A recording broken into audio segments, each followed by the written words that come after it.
Vamos a ver a Juan Miguel de inmediato esa grabación que es un resumen de la entrevista. Y le recuerdo, yo lo que hice fue, le presenté cortes del discurso del presidente y él los analizaba. Por razones de tiempo lo limitamos a 14 minutos.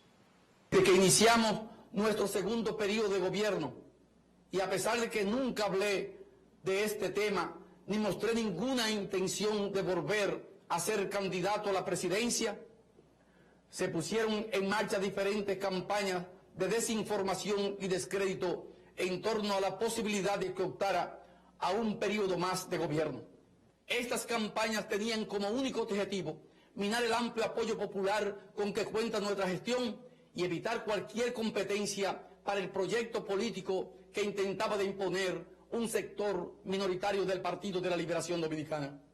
Edith Febles, la cosa como es. Entonces lo que vamos a hacer es lo siguiente, propuesto, tú, ¿cómo lo ves? Eso que dice el presidente ahí. Bueno, simplemente irnos a la historia reciente que precede todo este proceso de incertidumbre que él mismo incluso decretó cuando decía que en marzo él iba a hablar si se aprestaba o no a violar la Constitución, siendo él no solamente el que respeta la ley como ciudadano, sino también el hacedor de la ley, ¿no?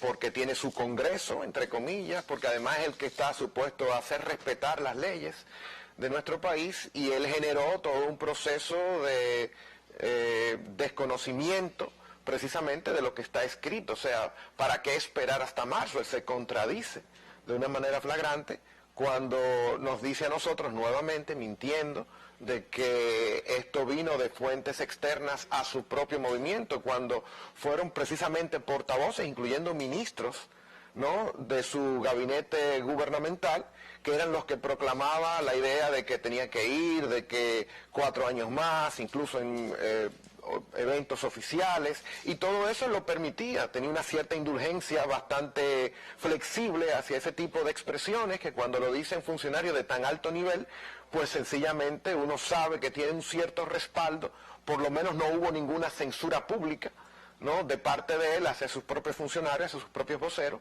y eso quiere decir que eso entraba en una connivencia, en un contubernio con él mismo, quién sabe, y lo más probable es que haya sido así, orquestado por él mismo, ¿no? Hay una frase de la que sí se ha estado muy pendiente en ese corte que acabamos de escuchar, es cuando habla de un grupo minoritario dentro del PLD. Bueno, porque esos son los elementos que están en pugna. Se llama minoritario. Exactamente, pero ¿cómo se construye esa minoría y esa mayoría en espacios donde lo que prevalece es la fuerza, ¿no?, que son espacios, además, recordemos, son dos bandos que están en pugna por el poder político que da a su vez poder económico, porque al final eso es.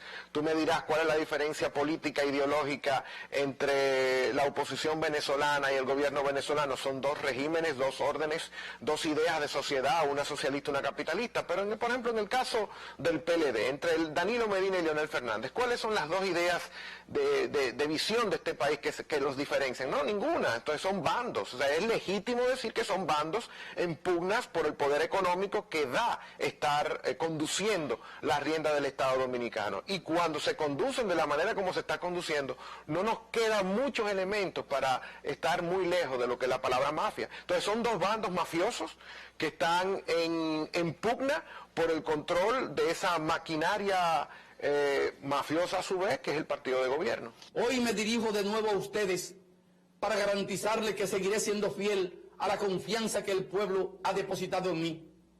Este es y fue siempre mi deseo. Lo expresé hace mucho tiempo.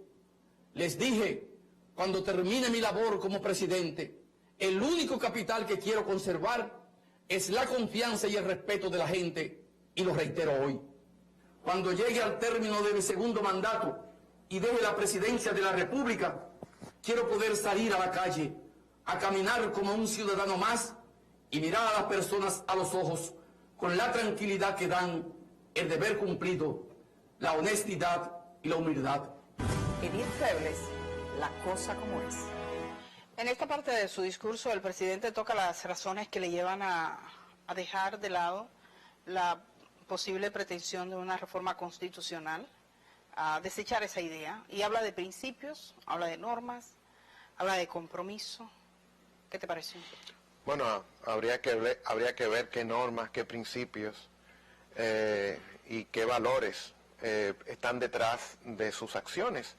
Habla de fidelidad, habla de compromiso, yo creo que habla de coherencia. Yo creo que la única coherencia que tiene las acciones del presidente de la República es con su pasado pacorerista, ¿no? Aquí estoy muy joven, este país es muy joven para saber, sobre todo los que nos escuchan, lo que fue el Pacoredo, un grupúsculo de pseudo izquierda que lo que hacía era perturbar y entorpecer todas las acciones de la izquierda en los años 60, finales de los 60, principios de los 70, ¿no? Precisamente porque estaba infiltrada por el gobierno derechista y reaccionario de Joaquín Balaguer. Y ahí militó este presidente que, dicho sea de paso, fue de los autores que hizo que Juan Bosch renunciara en el año 1992, cansado de todo lo que estaba viendo que se producía contrario a sus principios bochistas en el Partido de la Liberación Dominicana, que fue la antesala, ese accionar de todo este grupito, de todo este grupúsculo que hoy dirige el comité político de ese partido y por ende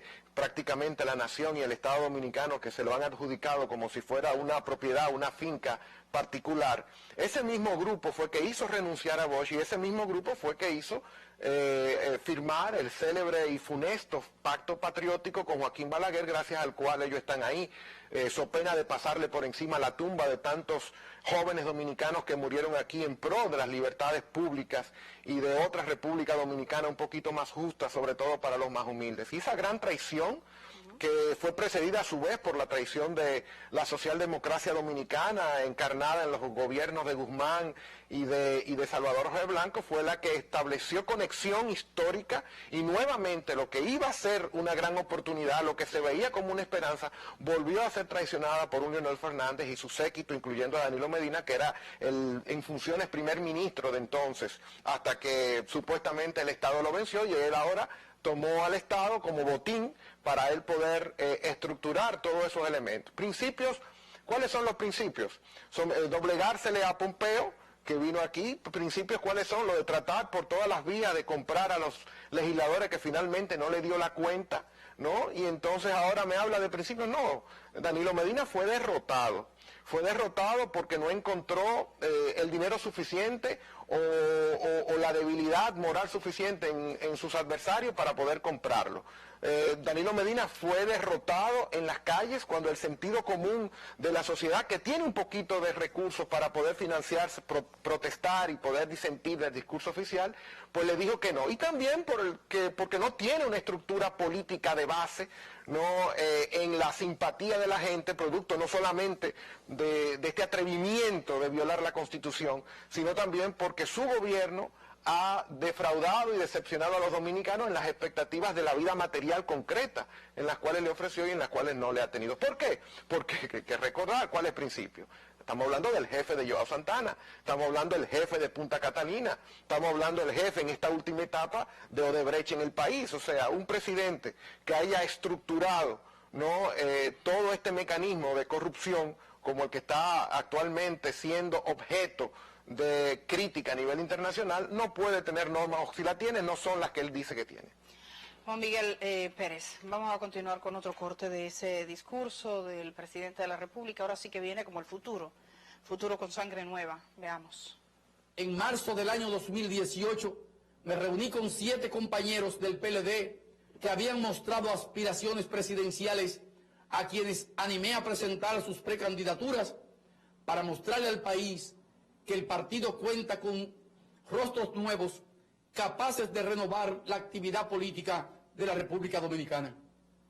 4 de ellos incluso dimitieron de sus ministerios voluntariamente para dedicarse a tiempo completo a trabajar por sus precandidaturas.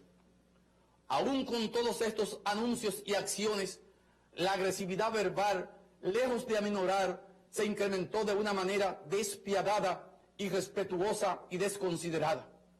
En su momento, el comité político del PLD me expresó su apoyo mayoritario, consciente de que la campaña contra mi persona y contra el gobierno era injustificada y estaba fuera de todo sentido de proporción y justicia. Edith Febles, la cosa como es. ¿Qué nos refiere esto? Mire, él habla de agresión. ¿Quién agrede a quién? ¿no? Porque él reduce, fíjate qué niveles de egolatría tiene este señor, que reduce su querella con su contrincante político, que es su par en todos los sentidos, Leonel Fernández, a un estado de nación, a un asunto de Estado, ¿no? Agrede. ¿Quién agrede? ¿El gobernante a ese que lo quiere suceder, o agrede él a la nación cuando pone por caprichos personales a una nación en vilo, ¿no? A una ciudadanía, a un pueblo, a un país, a una república en riesgo, ¿no? ¿Dónde está la agresión como tal, ¿no? Pero eso es normal, los abusadores siempre buscan hacerse víctimas y decir que los abusados, que en este caso hemos sido los ciudadanos de este país, somos los que hemos iniciado con nuestra protesta, aún él incluya al otro contrincante, al innombrable, Leonel Fernández, como parte para desprestigiar a todo lo que ha sido el reclamo nacional de la gente, ¿no? De que está cansada ya de que se manejen las instituciones políticas de esta manera.